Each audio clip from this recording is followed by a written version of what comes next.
Small Business of the Year award this year. The winner of the Small Business of the Year award goes to the Community Vet Hospital. Thank you. I was quite shocked. So the Community Vet Hospital was started as a mobile clinic. In 1995, Dr. Martha Sweeting lived in Trinity Bay, where she had a very small clinic in Port Rexton and spent 3 to 4 days a week traveling to communities that did not have easy access to veterinary clinics, such as Fairyland, Fortune, and Harbor Bread. She would set up in any available space and provide basic veterinary care. Spays and neuters, vaccinations, and medical cases that could be treated on an outpatient basis. This was interesting work, but unfortunately it didn't pay the bills. In 1996, Dr. Sweeting moved into Clarenville, where she set up a full-time practice. In the beginning, her clinic was very basic, with everything being done by hand. Booking appointments, appointment reminders, and the accounting. Dr. Sweeting gradually added equipment. Laboratory equipment, an x-ray machine, dental equipment, and became computerized. They moved from a very small space on Verdes Avenue to a rental space in the shopping center, and finally to a 3,600 square foot freestanding facility. They are continually upgrading and adding new equipment. They now have a digital x-ray system, including a dental x-ray, and recently introduced a therapeutic laser. They offer preventive medicine such as vaccinations, parasite prevention, wellness exams, dental care, spaying, and neutering. They also offer diagnostic workups, blood work and x-rays, and therapeutic care. They have facilities for around-the-clock animal hospitalization as well as outpatient care. They offer therapeutic laser to speed post-operative healing and to treat chronic inflammation such as arthritis. So Dr. Sweeting started the practice with 1 employee and now has 9 employees, including herself and an associate veterinarian. She is proud to say that 2 of her employees have been with the Community Vet Hospital for over 15 years, and another has been employed with them for 13 years. When they built their own building, the goal was to make it as environmentally friendly as possible. They installed geothermal in-flooring heating and put in a reed bed septic system. They do composting and recycle their containers with the money from the recyclables being donated to the SPCA. The Community Vet Hospital gives back to the community by providing discounted services to the SPCA and to feral felines. They also support charitable organizations on the entire Bonavista Vista Peninsula, such as the volunteer fire departments in schools, the Terry Fox Run, and participate in the Breast Cancer Awareness Day. They have supported the local cultural organization, New Curtain Theater, and have sponsored concerts at the Eastlink Event Center. Over the past 20 years, Dr. Sweeting's very small veterinary practice has grown from a basic practice that employed herself and 1 other employee to a thriving business that now employs 7 people full-time, 2 people part-time. They plan to continue to expand their services and business in the Clarenville area. So, congratulations, and you can have a few words if you like.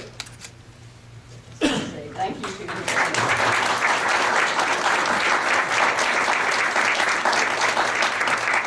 I'm quite shocked to get this award because I don't really think of myself as a business person. Most of the time I feel like I'm flying by the seat of my pants. But yeah, I try to keep the community in mind when I'm providing my services, and also try to keep my employees in mind because they really run the business as much or more than I do. And being environmentally friendly is just the way I want to operate all the time. So that, you know, I'm sure there are a lot of businesses out there that are doing just as much as me. So I'm pleased to accept this award. Thank you.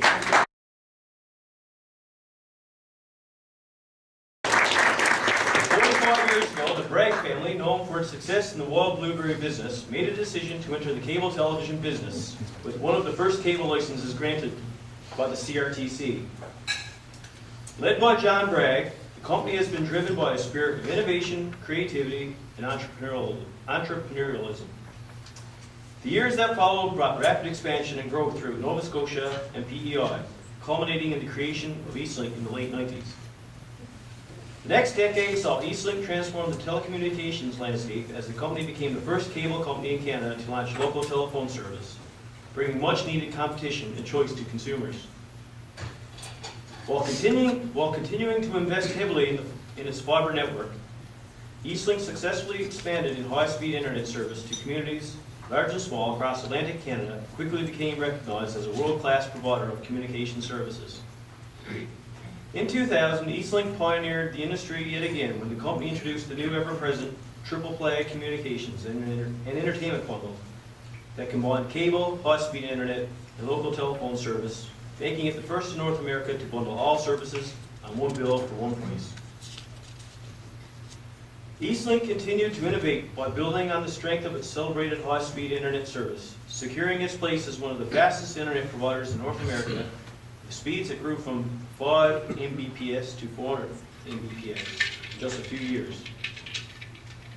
With a series of strategic acquisitions across Canada, Eastlink quickly grew the business from coast to coast, including Newfoundland, becoming the largest privately held telecommunications company in the country and the 5th largest telco overall in Canada. The company continued to grow its traditional lines of business, expanding video programming and TV on-demand services, and launching more high-definition content in under a year than any other provider in North America. This secured Eastlink's place as the dominant video provider in its core markets. Despite its continued growth, Eastlink recognized the importance of expanding into other lines of business, adding what was a natural fit for the business: home security and automation.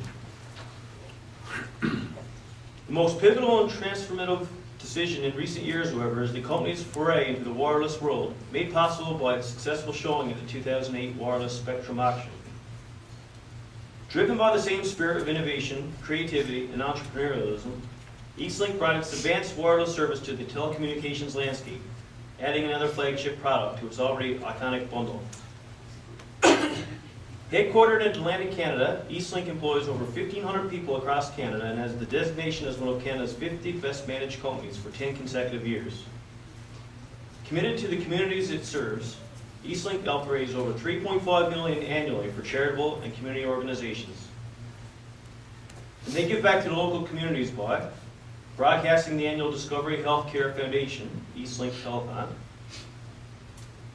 broadcasting the weekly Clarenville TV Bingo on Channel 6. You take part in the annual Clarenville Day Festival and the Clarenville Craft and Home Trade Show. You broadcast local events on Eastlink TV, such as the Clarenville Caribou Games, figure skating, music festivals, and the Newfoundland Labrador Winter Games. And as well, in 2015, Eastlink became the title sponsor of the Clarenville Event Center, now known as the Eastlink Event Center. So I'd like to ask Arthur Taylor, who's already come forward, and Colin, can you step forward and present Arthur with the award? On behalf of the Bragg family and Eastlink, thank you very much for this award. This really does mean a lot to us. We are a family business. The Bragg started off growing blueberries. They're Atlantic Canadian. They live in a small community, and one of the pillars of our company is we want to support the communities where we provide services. So that's why you see us sponsoring the Eastlink Event Center. It's why we do telethons and bingos. It's very important to us to give back to communities and to raise communities throughout Atlantic Canada so people are aware of them and that we're giving back to them. So this is a wonderful award. Thank you very much.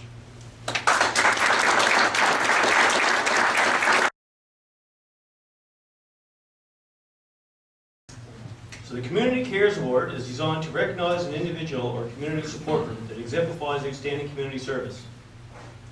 The criteria for the Community Cares Award includes, but is not limited to, it must be an individual or group associated with a chamber member, can be an employer or employee of a member organization or business that demonstrates significant community service, and exhibits outstanding support for the Clarenville area through its donation of time, staff, financial support, in-kind resources, or other services.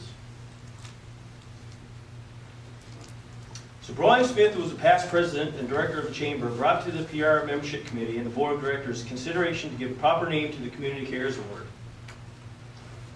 And this was discussed over the past few months, and with the family's permission, the award is named Corwin Mills QC Community Cares Award.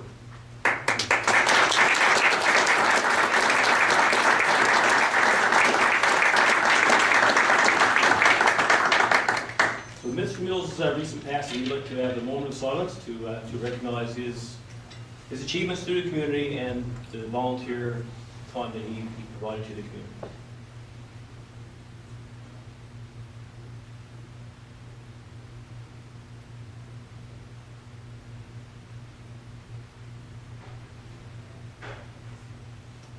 The Habitat for Humanity Newfoundland and Labrador has assisted almost 40 families. A combined number of more than 100, oh, sorry, I got ahead of myself. This year's award winner is Habitat for Humanity, Clarendon.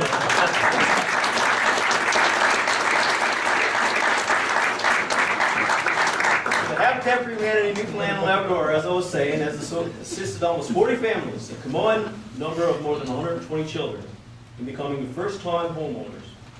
Habitat NL brings together community organizations, corporate sponsors, and people of all backgrounds to build hope, pride, and homes for families who would otherwise not qualify for a conventional mortgage. Habitat for Humanity Clarenville chapter was started in 2013 when a public meeting was held for interested community groups.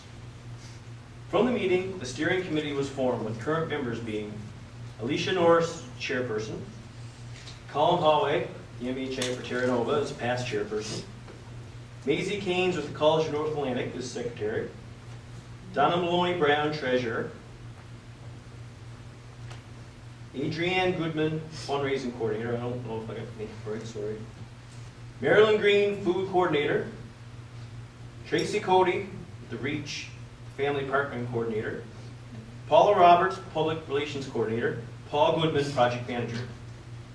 Habitat Clarenville decided to build a duplex that would provide two families the opportunity for safe and affordable housing.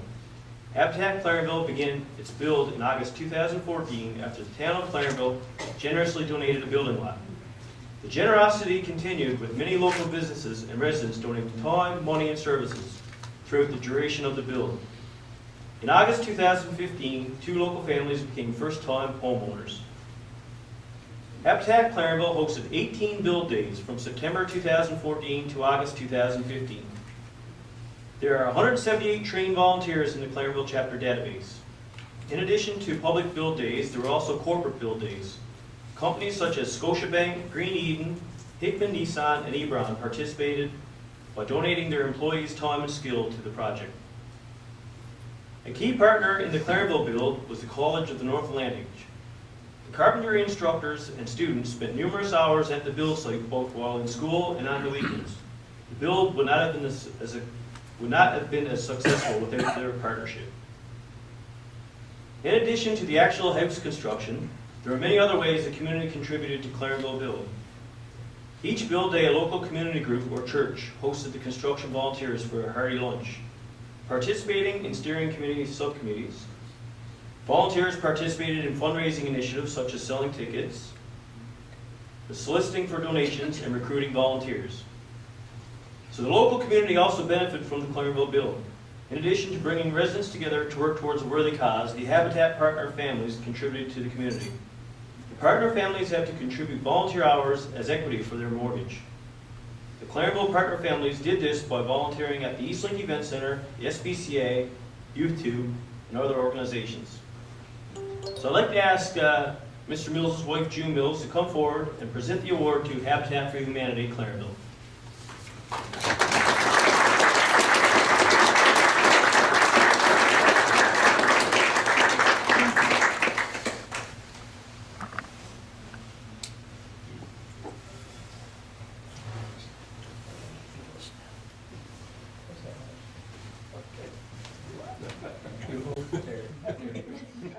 Habitat for Humanity, and I didn't mind accepting the award tonight.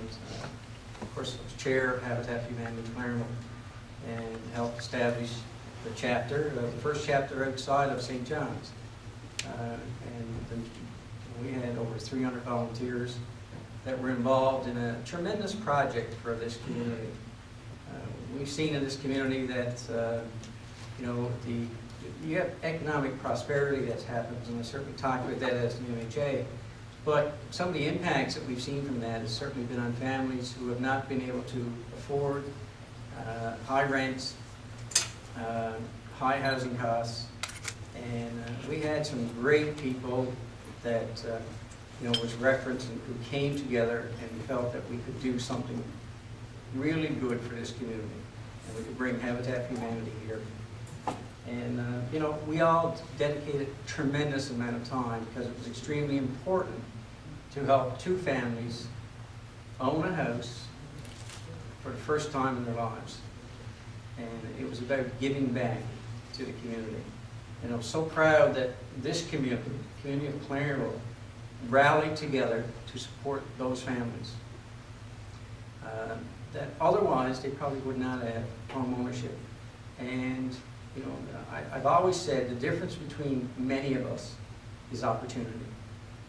And what Habitat for Humanity does is it gives opportunity. And to see that this entire community came together to make that happen for 2 families, very proud to be a part of that and to be here in this community. Each and every person that's been a part of this entire community should be proud as well. It speaks well of who you are, the kind of community that you are, and how much you really care about the people that live here. So on behalf of Clarenville Chapter, I graciously, humbly accept this. Thank you.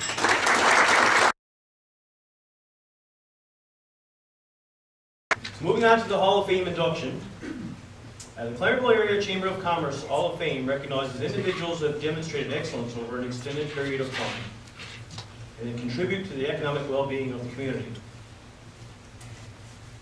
Individuals are inducted must have demonstrated in his or her business career an entrepreneurial spirit and have a record of outstanding entrepreneurial achievements. They must be recognized as having made an outstanding contribution to the success of the organization or profession in support of business excellence. They must have demonstrated effective leadership within his or her organization, community, and industry. And they must be considered a role model for future generations of entrepreneurs, professionals, and business leaders, as well as others in business. So tonight we have the privilege of honoring Mr. Owen Blunden as we induct the